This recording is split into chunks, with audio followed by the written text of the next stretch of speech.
لیکن یہاں پر ایک بات میں وضاحت کرنا چاہوں گا، نبی کریم صلی اللہ علیہ وسلم کے احادیث کی روشنی میں، وہ اسی موضوع کے حوالے سے میں کتابیں دیکھ رہا تھا اور گوگل پہ میں نے سرچ کی تو اکثر ویب سائٹس پہ مجھے یہ ملا کہ یہ وہم کرنا یا اس قسم کے توہمات کرنا شرک ہے، اور بعض احادیث سے استدلال بھی کیا گیا کہ حضرت عبداللہ ابن مسعود رضی اللہ تعالیٰ عنہ سے میں جب پوچھا کہ رسول اللہ یہ جو بدفعالی لیتے ہیں تو اس کا کیا حکم، آپ نے فرمایا کہ شرک ہے اور شرک ہے شرک ہے۔ تو یہاں پہ میں وضاحت کرنا چاہوں گا کہ یہ یعنی ڈائریکٹ اس کو شرک کہنا درست نہیں ہے، کیونکہ یہ مسلمان اس قسم کے معاملات میں گرفتار ہیں۔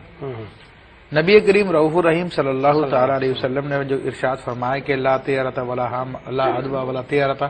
ولا حامۃ ولا سفر، کہ یہ چھوت چھات اور یہ بدشگونی وغیرہ، یہ سفر کے اندر سمجھنا کہ جناب نحوست ہے، یہ سب کچھ بھی نہیں ہے، ایسا نہیں ہے۔ پھر جو نبی کریم صلی اللہ تعالی علیہ وآلہ وسلم نے ارشاد فرمایا کہ یہ اس قسم کے یعنی بدفعالی لینا شرک ہے، تو وہ آپ علیہ الصلوۃ والسلام نے اس زمانے کے کفار کے نیچر کو مد نظر رکھتے ہوئے ارشاد فرمایا تھا۔ اچھا، کیونکہ کفار وہ ہر چیز کو مستقل بالذات جانتے تھے اور ہر چیز کو نافع و دار جانتے تھے کہ یہ نقصان دینے والی ہے اور یہ نفع دینے والی ہے، یعنی مستقل بالذات۔ تو ان کا عقیدہ بھی یہی تھا، تو وہ ایک سے زیادہ خداؤں کو یقین بھی رکھتے تھے۔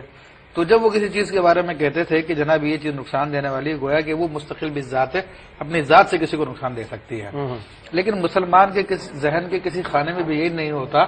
کہ یہ چیز جو ہے اپنی ذات سے نقصان دینے والی ہے، بلکہ مسلمان کو تو بچپن میں یہ عقیدہ پڑھا دیا جاتا ہے، اس کو رٹا دیا جاتا ہے والقدر خیری و شری من اللہ تعالی،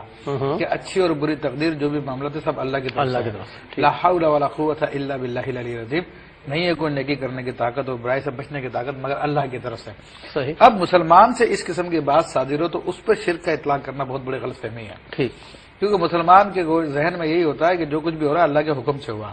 البتہ بعض اوقات جو اس کی توجہ سامنے والی چیز کی طرف ہوتی ہے